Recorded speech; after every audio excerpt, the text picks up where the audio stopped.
সম্মানিত ভিউয়ার্স, আসসালামু আলাইকুম রহমতুল্লাহ। আপনারা এই মুহূর্তে ভিডিওতে যে পাহাড়টি দেখতে পাচ্ছেন, এটি ইসলামের ইতিহাসে অত্যন্ত গুরুত্বপূর্ণ একটি পাহাড়। আমরা অনেকেই এই পাহাড়টি স্বচক্ষে দেখার সৌভাগ্য হয়েছে, অনেকেরই এখনও পর্যন্ত হয়নি। কিন্তু আমরা দেখি আর না দেখি, এই পাহাড়ের নাম আমরা প্রায় সকলেই শুনেছি।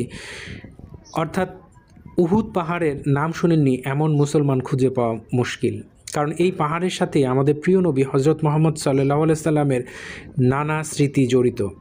আমরা এই মুহূর্তে এই পাহাড়ের পাদদেশে যে মানুষগুলোর পদচারণা দেখতে পাচ্ছি, এটি হচ্ছে সেই জায়গা যে স্থানে উহুদের যুদ্ধ সংঘটিত হয়েছিল। উহুদের যুদ্ধ ইসলামের ইতিহাসে অত্যন্ত গুরুত্বপূর্ণ একটি ঘটনা।